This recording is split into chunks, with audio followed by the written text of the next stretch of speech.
الذي لا نبي بعده أما بعد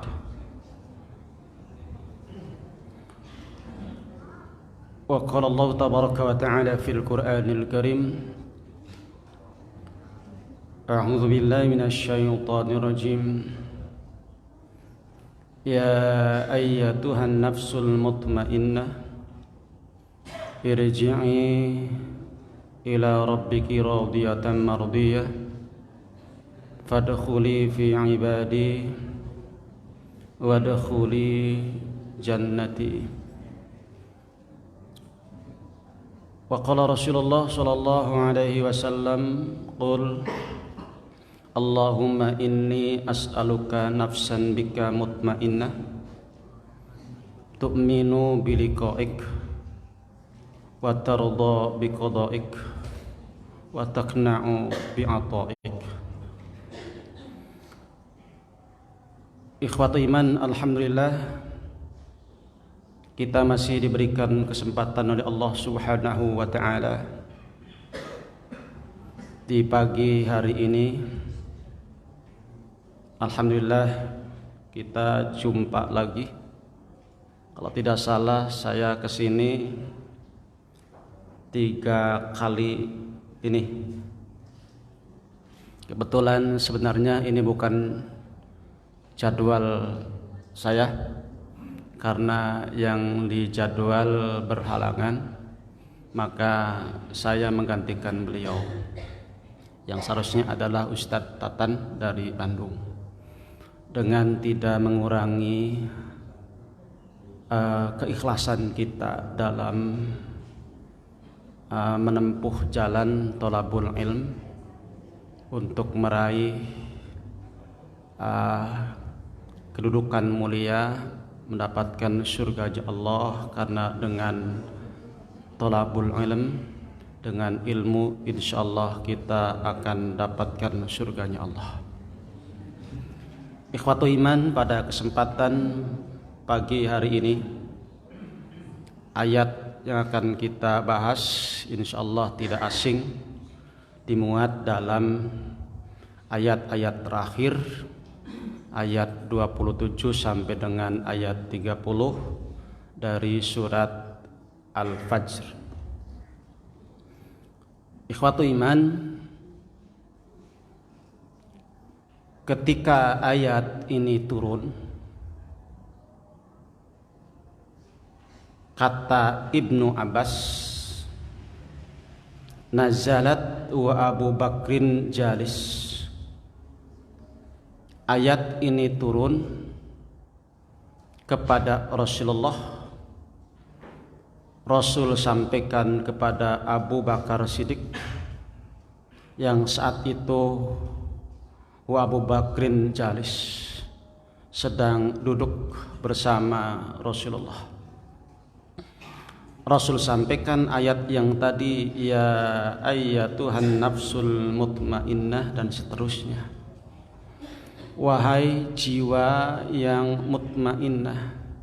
Dalam terjemahan Quran kita mungkin diartikan wahai jiwa yang tenang. Nanti kita bahas apa makna daripada mutmainnah itu. Ketika Rasul menyampaikan kepada Abu Bakar Siddiq, menurut penjelasan dari Ibnu Abbas, maka Abu Bakar Siddiq langsung memberikan komentar, ya Rasulullah, ma ahsana hadza. Wahai Rasulullah, alangkah bagusnya ayat ini. Tentu saja Abu Bakar orang yang sangat paham dengan maksud ayat yang Rasul sampaikan kepada beliau. Ya Rasulullah, ma ahsana hadza. Wahai Rasulullah, alangkah bagusnya ayat ini. Kemudian merujuk kepada hadis riwayat Ibnu Abi Hatim dan Ibnu Jarir dari sahabat Nabi Ibnu Abbas dan dari tabi'in Sa'id bin Jubair, Rasulullah menyampaikan bahwa ayat ini kalimat ya ayyatuhan nafsul mutmainnah, wahai Abu Bakar, akan disampaikan kepadamu oleh malaikat. Sayaqul malaikah, seorang malaikat akan menyampaikan, sayaqul malak, ketika Anda akan meninggal dunia. Jadi Abu Bakar sudah dapat berita gembira dari Rasulullah, dari Allah, bahwa ketika beliau nanti akan wafat, akan meninggal, akan mendapatkan berita dari malaikat, ya ayyatuhan nafsul mutmainnah, irji'i, kembalilah, perintah kepada ruh, kembalilah kamu ila rabbik, kepada Tuhanmu, radiyah mardiyah, dengan ridho, dengan rela, dengan ikhlas, lagi mendapatkan keridhaan dari Allah. Fadkhuli fi ibadi wadkhuli jannati, masuklah ke dalam golongan hamba-hambaku, orang-orang yang mendapatkan rahmat dari Allah, dan masuklah ke dalam surgaku. Ini berita yang akan disampaikan, yang sudah pernah disampaikan oleh malaikat kepada Abu Bakar Siddiq menjelang indal maut, kewafatan beliau. Ikhwatu iman, oleh karena itu dalam berbagai hadis, termasuk dalam hadis Sahih Muslim, orang ketika akan meninggal dunia pasti mendapatkan akan mendapatkan berita, baik berita kebaikan atau berita keburukan. Berita tentang dirinya menjadi ahli surga karena Allah mengampuni dosa-dosanya, atau berita tentang neraka karena orang itu tidak mendapatkan ampunan dari Allah Subhanahu wa taala. Yang bahasa Aisyah menerangkan dalam hadis Muslim, orang yang beruntung adalah orang yang ingin segera bertemu dengan Allah, dan orang yang merugi adalah orang yang tidak ingin bertemu dengan Allah. Hanya kapan orang itu ingin dan tidak ingin bertemu dengan Allah? Ketika sudah mendapatkan berita dari malaikat, apakah beritanya berita gembira menjadi ahli surga atau berita buruk menjadi ahli neraka. Ketika seorang mendapatkan berita ahli surga, maka orang itu orang yang man ahabba liqa Allah, orang yang ingin berjumpa, senang bertemu dengan Allah. Ketika beritanya berita buruk, berita tentang ahli neraka, dia menjadi ahli neraka, maka ia termasuk orang yang man kariha liqa Allah, orang yang tidak ingin atau benci, tidak suka bertemu dengan Allah, karena ia tahu nasibnya baik dari alam kubur sampai di padang mahsyar sampai berakhir di neraka, maka ia tidak ingin bertemu dengan Allah.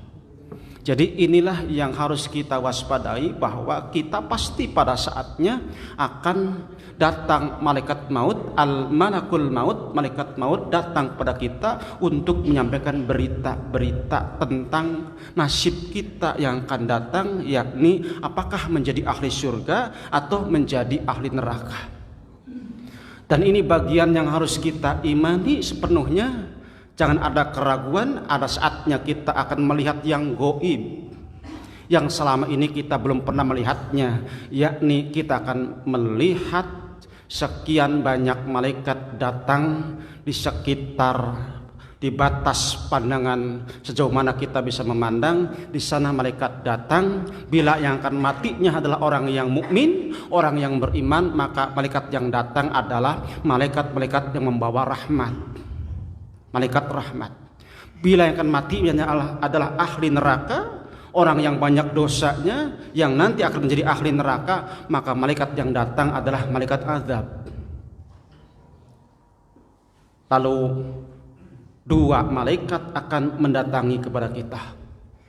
Ketika rombongan malaikat datang, kita akan bisa melihat pertama kali sebelum melihat nanti di alam kubur, menghadapi pertanyaan malaikat Munkar dan Nakir.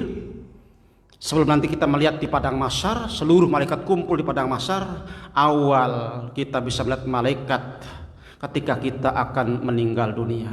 Oleh karena itu, orang yang akan mati biasanya matanya melihat ke langit atau ke atas, bukan melihat tanpa ada yang dilihat, bukan penglihatan yang hampa, tapi ia melihat malaikat datang untuk menghadiri proses kematian bagi seseorang. Jadi kematian urusan yang sangat berat, yang sangat besar perkaranya, sehingga Allah tugaskan malaikat untuk menghadiri proses kematian. Malaikat suruh untuk mencabut nyawa kita nanti. Dua malaikat maju ke depan, satu malaikat membawa kain kafan, satu malaikat yang akan mencabut nyawa kita. Bila kita menjadi orang yang mukmin, istiqomah dalam ketaatan, maka kain kafan yang dibawa oleh malaikat adalah akfanin min akfanil jannah. Kain kafanin min akfanil jannah, kain kafan dari surga. Sebagai penghormatan untuk ruh yang beriman. Ikhwatul iman, harus diimani bahwa ketika orang menghadapi kematian, orang yang beriman menghadapi kematian sedang sakaratul maut, maka itu menjadi bagian kebaikan dia yang terakhir. Menjadi kebaikan dia yang terakhir. Rasul menjelang wafatnya ada rasa payah. Semua orang meninggal mengalami sakaratul maut, masa payah. Maka ketika Rasulullah menghadiri satu keadaan, seorang sahabat yang menjelang wafatnya bersama Aisyah, masih ada ikatan keluarga dengan Aisyah, dan Rasul menyaksikan, melihat orang yang akan mati, dan Rasul mencoba untuk menyampaikan kepada para sahabat dan kepada Aisyah bahwa ketika orang menghadapi kematian, inna dzalika min hasanati, sesungguhnya mengalami proses seperti itu, menghadapi kematian, payahnya luar biasa, bagian dari amal kebaikan. Maka jadikanlah akhir hayat kita, proses kematian itu menjadi kebaikan yang terakhir, agar kita menjadi orang-orang yang husnul khotimah. Rasul mengajarkan bahwa kita jangan mati kecuali dalam keadaan al-muslimun, wala tamutunna illa wa antum muslim, sebagaimana ayat. Muslim di situ bukan asal muslim, tapi muslim dalam pengertian orang yang taat dan tunduk patuh sampai akhir hayatnya. Harus menjadi husnul khotimah, jangan su'ul khotimah. Ikhwatul iman, oleh karena itu Rasulullah menyampaikan terkait dengan masalah ini, jangan lalai dengan bab ini. Maka Rasul mengajarkan Allahumma a'inni, ya Allah, Allahumma hawin alayya, dalam hadis yang lain Allahumma hawin alayna fi syakaratil maut, ya Allah, tolonglah aku, mudahkan aku untuk menghadapi kematian. Tidak penting buat kita mati mendadak atau sakit dulu, yang paling penting kita perjuangkan bagaimana caranya agar mati kita husnul khotimah. Belum tentu yang mati mendadak husnul khotimah, belum tentu juga yang mati setelah sakit sekian lama husnul khotimah. Tergantung dia mensikapi itu seperti apa. Orang yang beriman insya Allah mati dengan cara apapun, dalam keadaan bagaimanapun, insya Allah menjadi kebaikan buat dia. Karena orang beriman selalu siap dalam setiap saat. Itulah dalam sholat jenazah Rasul mengajarkan agar kita mati dalam keadaan mukmin, bukan sekedar dalam keadaan muslim, karena peringkat mukmin lebih tinggi daripada peringkat muslim. Bisa kita lihat di sekian banyak pilihan doa jenazah, Rasul mengajarkan bahwa siapapun antara kita yang hidup, ya Allah, hidupkanlah dalam keadaan muslim. Dan siapapun antara kita yang mati, Allah matikanlah alal iman, dalam keadaan beriman. Karena ketika mati beriman, maka pasti dia menjadi ahli surga. Tapi kalau muslim dalam pengertian sekedar predikat, maka belum tentu dia menjadi ahli surga secara langsung. Karena orang Islam secara menyeluruh semuanya pasti akan menjadi ahli surga. Hanya ada yang ke neraka dulu sebelum ke surga, ada yang langsung ke surga. Kita berharap semuanya menjadi ahli surga secara langsung. Semoga ibu dan bapak sekalian mati dalam keadaan mukmin, sehingga menjadi ahli surga secara langsung, bukan mampir dulu ke neraka. Bapak ibu meninggal dalam keadaan mukmin, insya Allah saya ingin menyusul ibu dan bapak sekalian. Karena memang seperti itu, orang beriman akan mati saling susul menyusul. Demikian juga orang kafir meninggal saling susul menyusul. Hanya pertanyaannya, kalau kita meninggal dunia, siapa yang kita susul?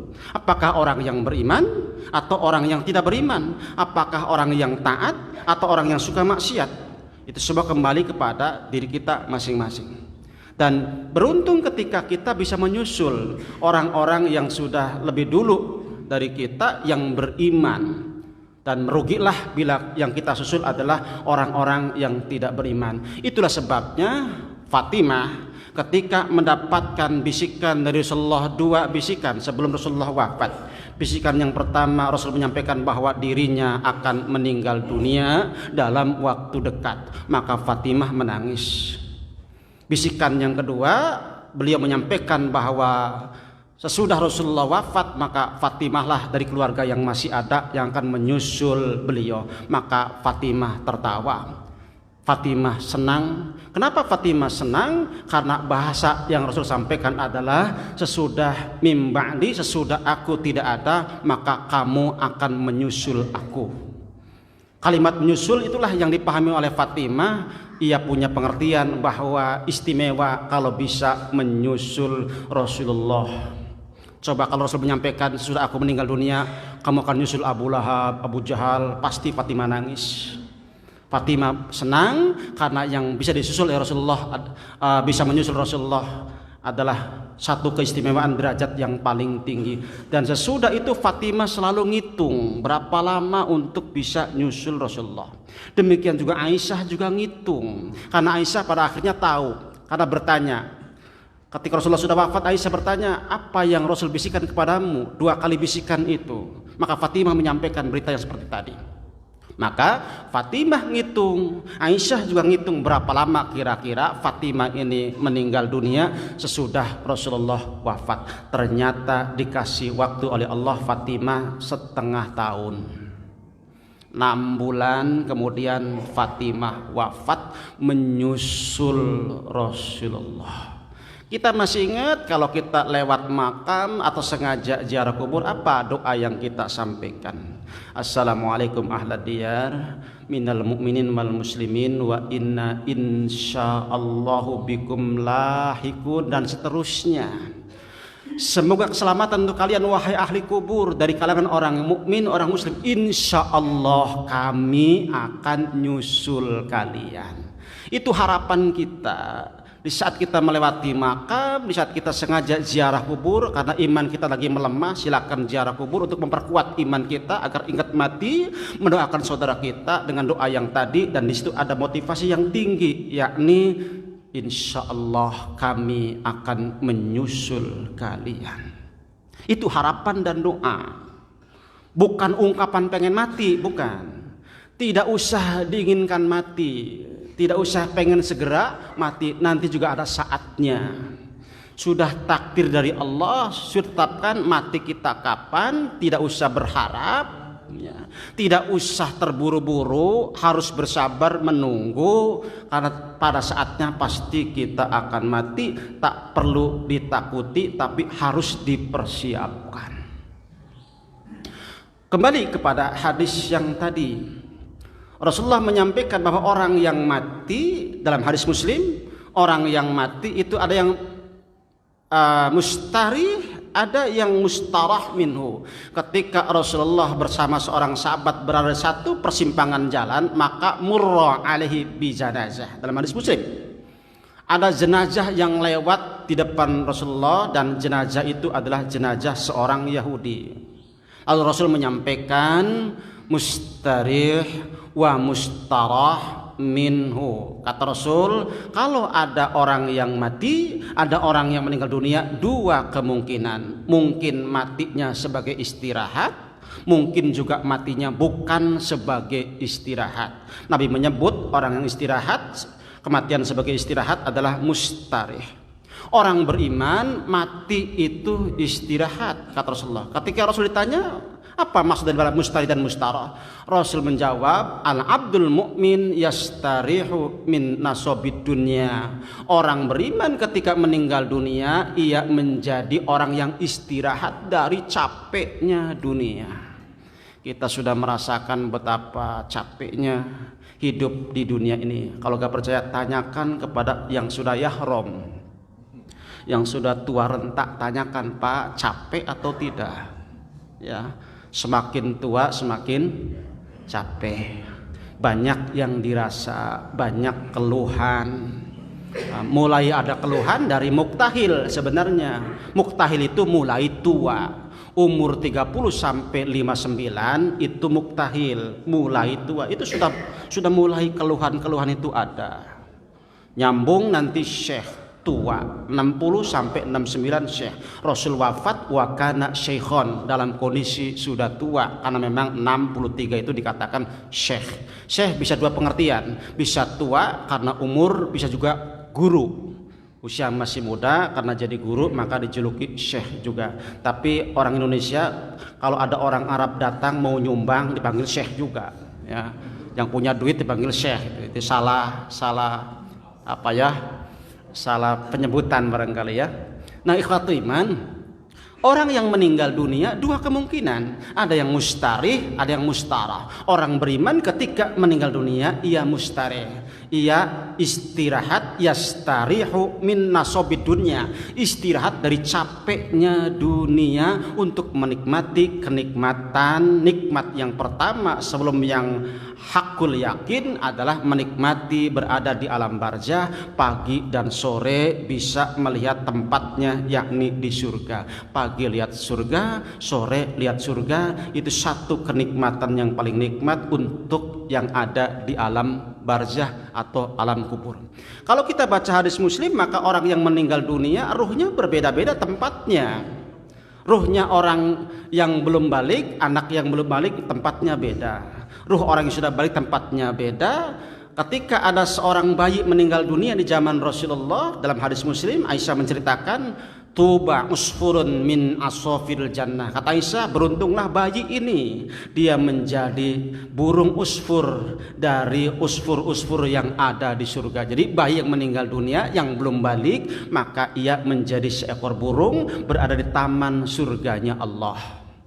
Orang-orang yang mati syahid menjadi burung hijau di taman surga. Orang beriman ruhnya berada di tembolok burung di surga. Burung itu menikmati berbagai macam buah-buahan di surga, baru ruhnya nempel di burung, karena memang ruh akan nyatu dengan jasad lagi sesudah kiamat. Tiupan yang ketiga, bangkit dari dalam kubur, baru ruh dan jasad disatukan lagi untuk menikmati kenikmatan surga yang sesungguhnya, yakni dinikmati oleh ruh dan oleh jasad. Bukankah kita menikmati dunia ini karena kita masih ada ruhnya? Bila ruh kita sudah tidak ada, kita tidak akan bisa menikmati nikmatnya kehidupan dunia ini.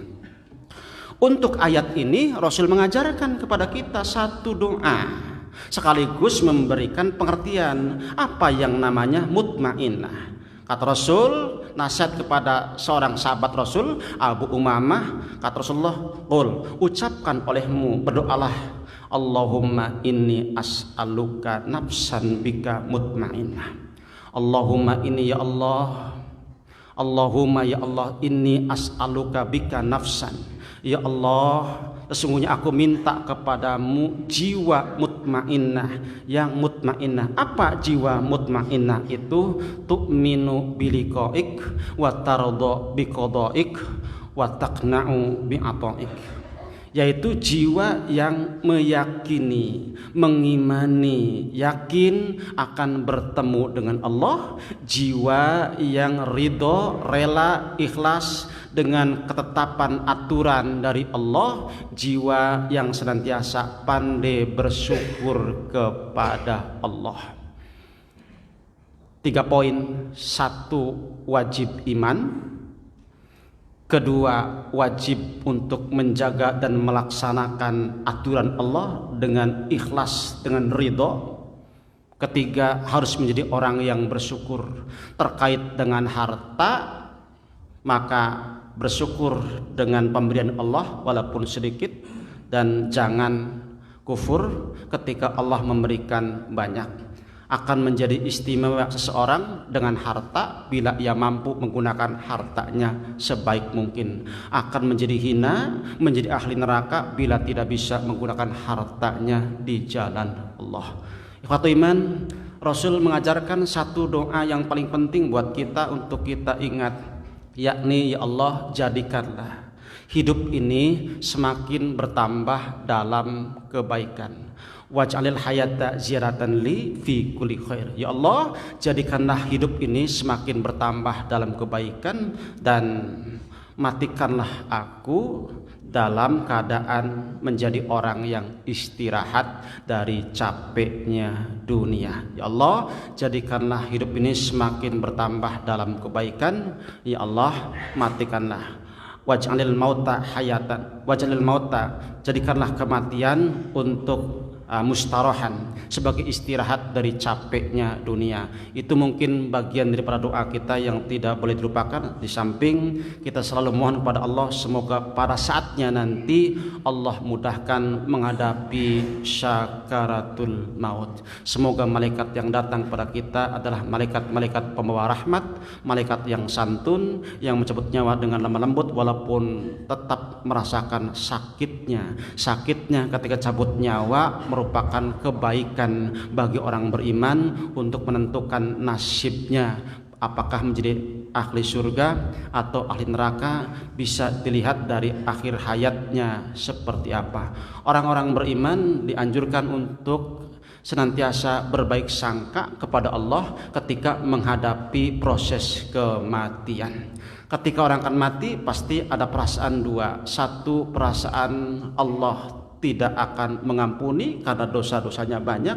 Perasaan yang kedua, ia punya perasaan Allah mengampuni karena Allah Maha Pengampun. Maka kuatkanlah perasaan yang kedua, yakni Allah Maha Pengampun, sehingga sebanyak apapun dosa kita, bila sudah optimis asal tidak membawa dosa syirik, insya Allah Allah akan mengampuni. Dan bagi orang beriman, mau tidak mau kematian sesuatu yang pasti dan betul-betul harus dipersiapkan agar ketika malaikat maut kita sudah dalam keadaan siap untuk menghadap Allah, bahkan berharap ingin bertemu sama Allah, karena berita yang dibawa oleh malaikat adalah berita gembira.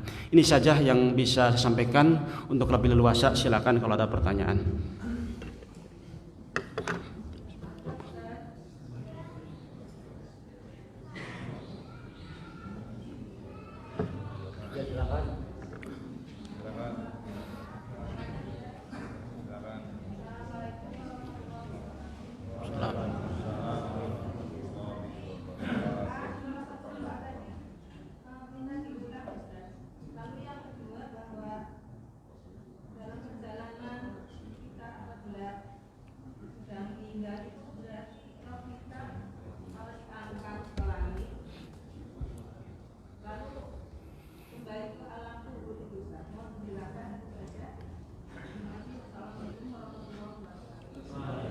Ya, baik. Sesudah ruh itu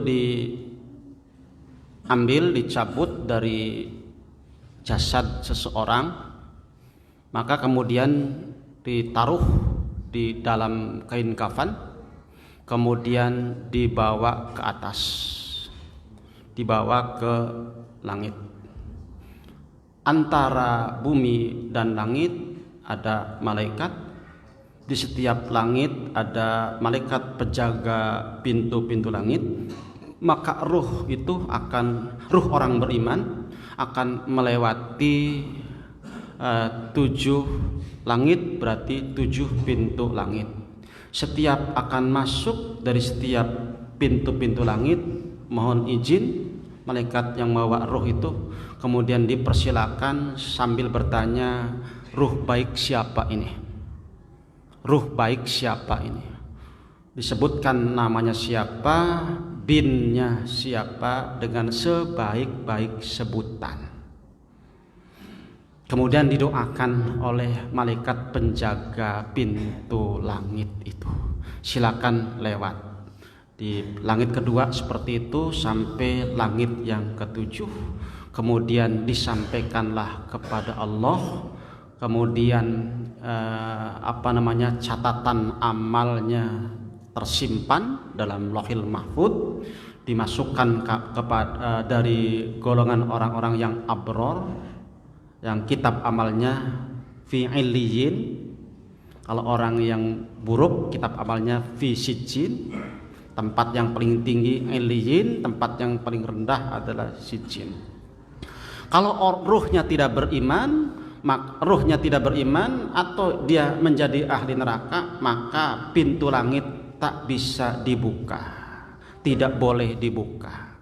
Maka ruhnya suruh dilempar, tidak boleh masuk ke pintu-pintu langit itu. Itulah ruhnya orang-orang musyrik, orang-orang kafir, dilempar sejauh-jauhnya, wallahu alam kemana. Ada yang satu riwayat menerangkan di bumi yang terakhir, karena bumi lapisan 7 lapis kan, bukan hanya langit 7 itu, bumi juga 7 dan berlapis-lapis seperti itu. Nah kemudian sesudah beres pemeriksaan, maka Allah kembalikanlah ruh ini ke dalam jasadnya, karena ada proses pertanyaan malaikat di alam barzah itu. Maka ketika ruh belum dikuburkan, itu sudah dikembalikan. Jadi sudah lebih cepat datang menghadap Allah dulu gitu, sebelum dikembalikan ke jasad. Maka kita bisa baca hadis Nabi ketika jasad itu diusung. Jasad diusung, ruh itu melihatnya dan menyampaikan. Ketika ruh itu ruh yang baik, dia mengatakan segera,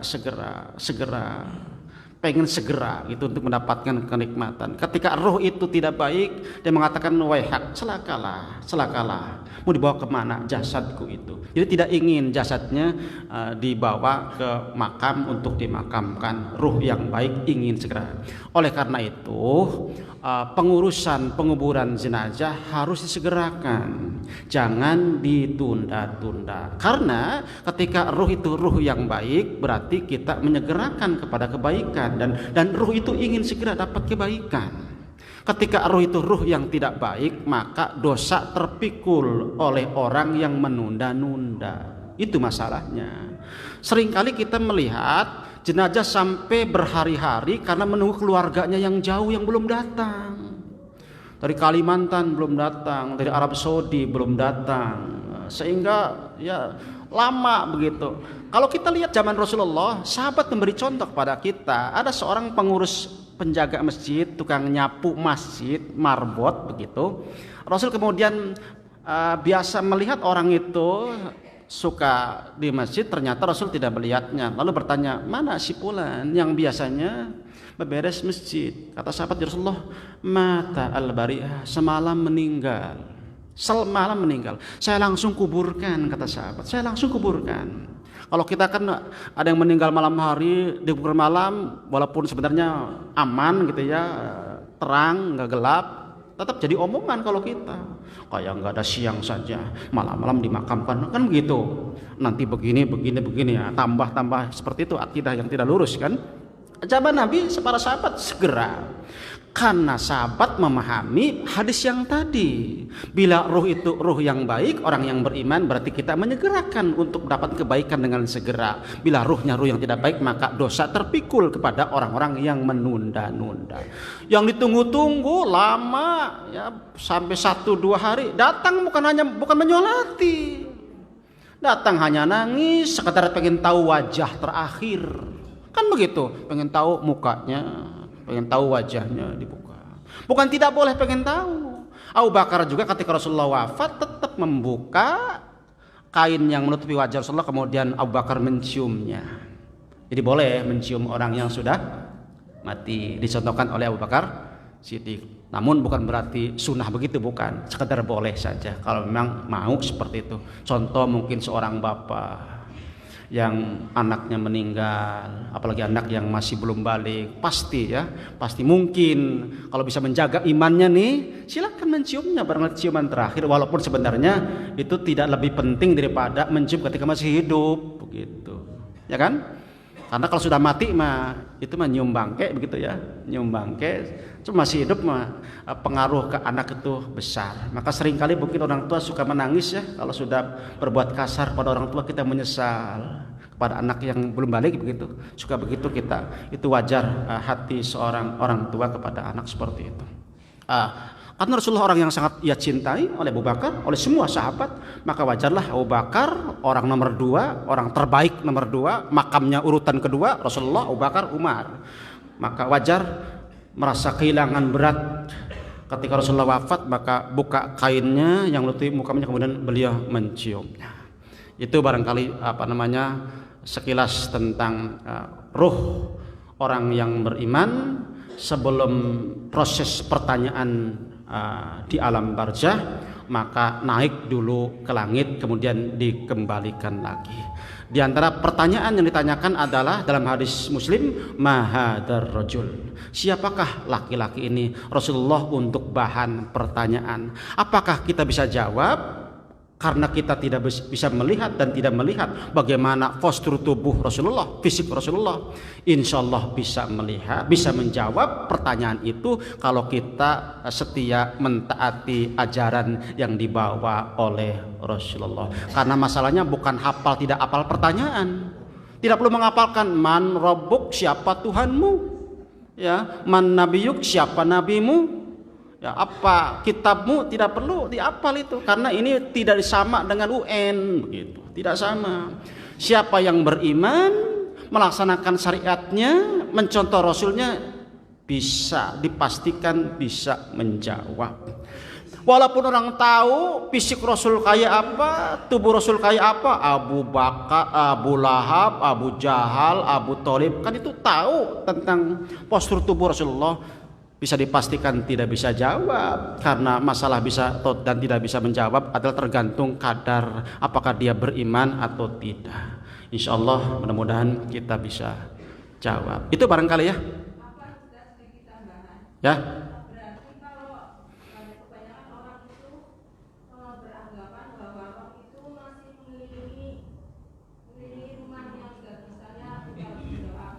Ya, ya.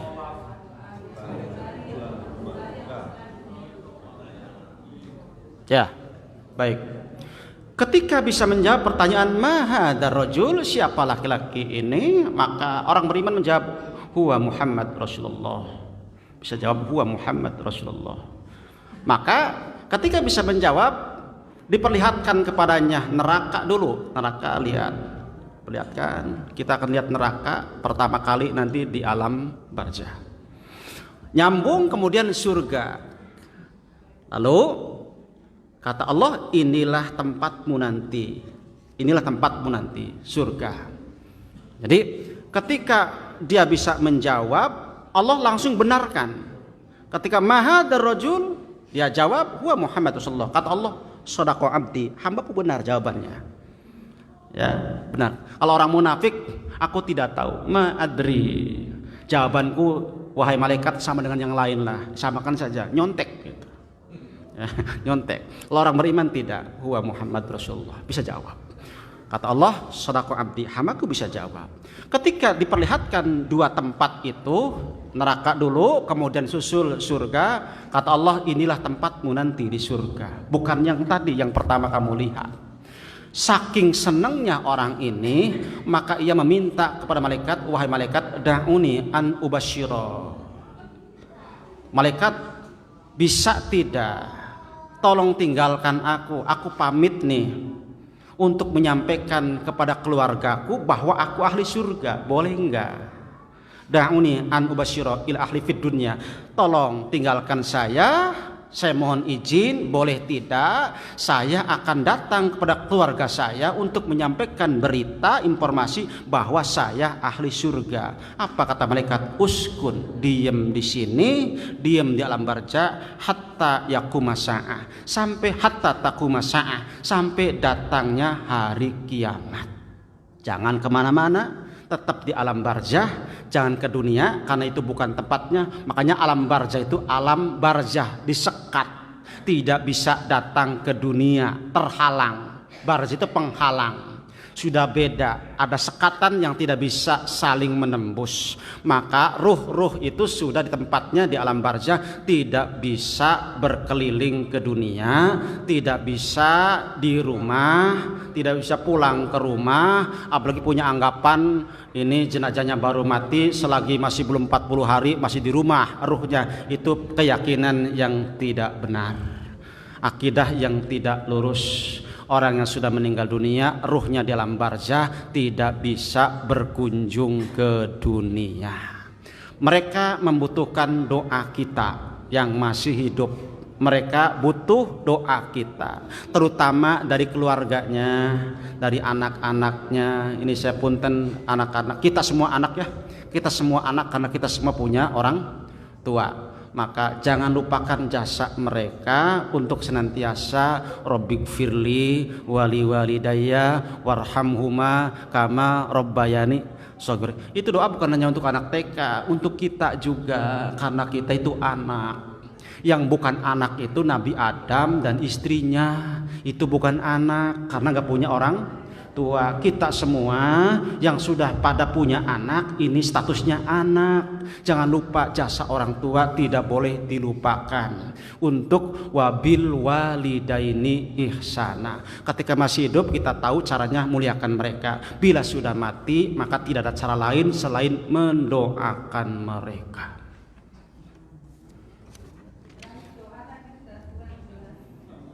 Doa yang mana? Oh ya, Allahumma inni as'aluka, ya, Allahumma inni as'aluka, ya Allah sesungguhnya aku minta kepadamu. Allahumma inni as'aluka bika, Allahumma inni as'aluka nafsan, Allahumma inni as'aluka nafsan mutmainnah, Allahumma inni as'aluka nafsan mutmainnah tu'minu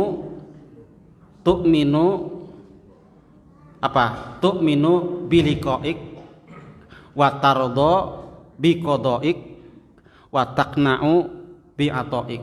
Itu ya, nanti kalau nggak hafal bisa ditanyakan setelah ngaji ya. Enggak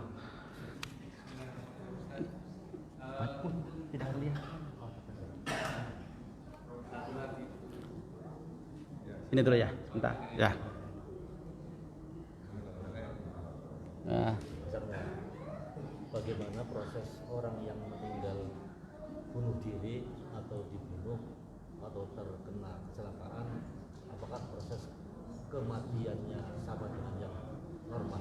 Ya, orang yang mati bunuh diri karena kecelakaan, apakah cara kematiannya sama? Ya, sebagaimana yang normal. Secara umum orang yang akan mati, setiap orang akan mengalami syakhrul maut. Hanya kita tidak tahu ketika orang itu tertabrak umpamanya ya. Itu kan kelihatannya karena langsung kelindes, langsung kelihatannya langsung gitu kan. Kita kan tidak tahu. Kembali kepada hadis Nabi, setiap orang mengalami sakratul maut. Hanya kita tidak tahu. Termasuk yang sedang tidur barangkali. Kan yang lagi tidur nggak tahu. Tiba-tiba nggak bangun-bangun. Nah, itu kan. Nah, kapan mengalami itunya? Ya pasti mengalami, hanya kita tidak tahu. Atau dikecualikan yang tidur tidak, karena ketika tidur ruhnya digenggam. Ketika dikembalikan bisa bangun, ketika ditahan terus berarti mati. Berarti kalau begitu tidak ada proses pencabutan tadi, karena ketika tidur itu sudah dianggap mati.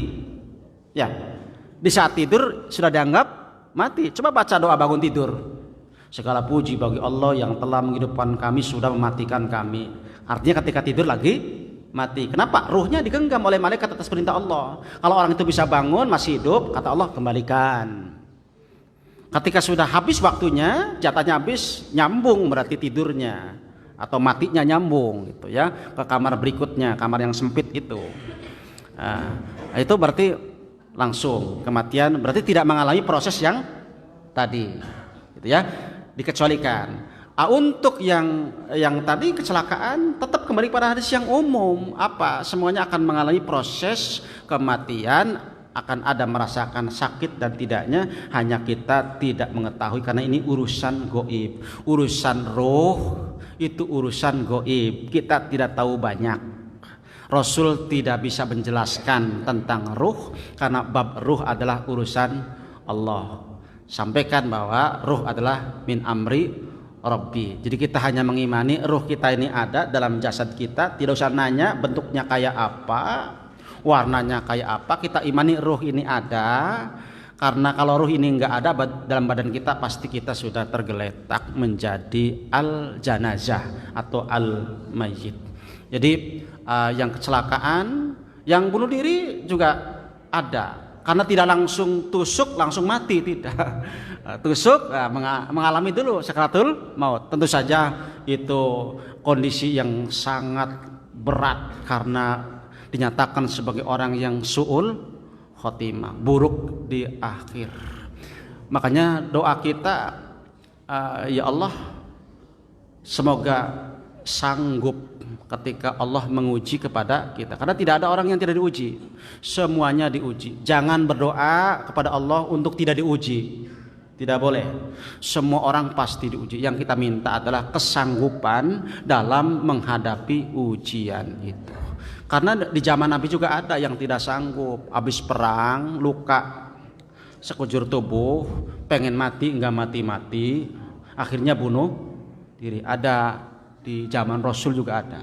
Nah itu kan ya jihadnya tidak berfaedah karena berakhir dengan su'ul khotimah. Makanya kan Allah akan lihat kepada kita ini bagaimana akhir dari perjalanan hidup kita. Maka tutuplah kehidupan kita dengan amal-amal soleh, amal-amal baik. Khususnya saya peringatkan yang sudah syekh dan syeikhoh, ya kakek-kakek dan nenek-nenek yang sudah tua renta, itu harus betul-betul bebenah, beres-beres ya, persiapan menunggu malakul maut datang menjemput kita.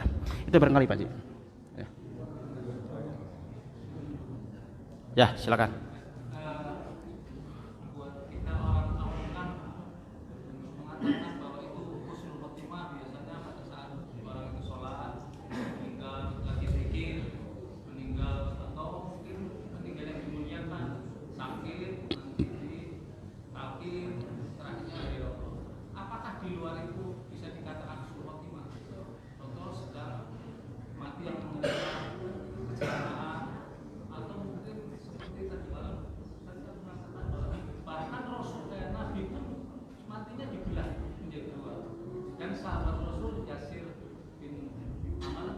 Ammar bin Yasir itu kaki kanan dan kaki kirinya diikat sama kuda dan tubuhnya berhamburan.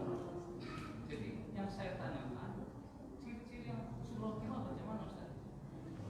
ya, tentu saja secara dohir kan kita tidak bisa menjustis orang itu husnul khotimah atau tidak. Karena begini, kalau sudah menjustis berarti kan menetapkan ahli surga. Di zaman Rasul ada sahabat ngobrol terkait dengan seorang sahabat yang gugur di medan tempur. Sahabat ngobrol semuanya, dia syahid min syuhada. Pasti dia mati syahid dari para syahid yang sudah mendahulinya. Rasul menegurnya, Anda tidak boleh pastikan, Anda tidak boleh memastikan. Kita hanya bisa mendoakan semoga perjuangannya, amal baiknya diterima oleh Allah sehingga menjadi ahli surga. Jadi kita tidak boleh memastikan karena urusan surga neraka urusan gaib. Perkara gaib kita tidak bisa pastikan. Hanya Rasul mengajarkan kalau ada yang meninggal dunia, jamaah kita nih ada yang meninggal dunia, kita dianjurkan untuk mendoakan semoga jasadnya, perbuatan baiknya oleh Allah dibalas, semoga menjadi ahli surga. Hanya bisa itu, tidak boleh memastikan. Mati sambil sujud, Mbak Marijan juga mati sambil sujud, ya kan? Nah, apakah sujudnya karena takut gempa atau takut atau memang menyesali, kita tidak tahu gitu kan. Jadi tidak jadi patokan. Belum tentu orang yang mati lagi sholat itu mati syahid, karena urusan syahid terkait belum tentu yang mati lagi sujud itu husnul khotimah, karena bab itu terkait dengan hati. Kalau mati lagi sholat lagi sujud tapi ia pengen disanjung dipuji oleh orang yang di sekitarnya, kan bahaya juga, ya kan? Makanya menurut saya doanya jangan begini, ya Allah matikanlah saya lagi baca Quran. Kalau baca Qurannya pengen disebut-sebut sebagai orangnya ahli baca Quran, kan bahaya juga. Makanya ya Allah jadikanlah aku nanti pada akhirnya sebagai husnul khotimah. Dengan cara apapun Allah matikan kita, yang kita minta adalah husnul khotimah. Karena ada contoh, di Cirebon ada contoh. Orang ini selama hidupnya di usia-usia yahrom, ya usia tua ini, dia suka cerita pada saya, Pak, saya selalu berusaha untuk sholat malam. Dia cerita, mudah-mudahan tidak mengandung unsur ria, semoga tidak gitu. Jadi kemudian, dan saya berdoa setiap malam untuk mati dalam keadaan lagi sholat tahajud. Cuman orang ini meninggalnya di kamar mandi. Nah, itu masalahnya. Ya, jadi sholat tahajud tiap malam, mohon kepada Allah semoga matinya dalam keadaan lagi sholat malam, ternyata matinya di kamar mandi. Ya entahlah, cuman jam 10 ya, mungkin duha mungkin ya, wudu mungkin, berbaik sangka. Cuman kan mintanya matinya lagi tahajud, ini matinya siang, itu maksudnya ya, itu maksudnya. Bukan permintaan yang salah pada Allah, bukan, cuman kurang tepat ya doa seperti itu, karena tidak menjamin ketika sholat, ketika mati lagi tahajud juga tidak menjamin hati lagi beres, ya kan? Ya, makanya yang paling aman ya Allah, tadi bahasa Rasulullah itu, ya Allah jadikanlah mati ini sebagai istirahat dari capeknya dunia. Jadi mintalah husnul. Jadi wajil mauta rohatan li min kulli syarr, ya Allah jadikanlah mati ini sebagai istirahat dari capeknya dunia. Itu lebih tepat, alias minta husnul khotimah. Dengan cara apapun Allah matikan kita tak jadi soal, karena menentukan husnul khotimah itu tidak dilihat dari dohir.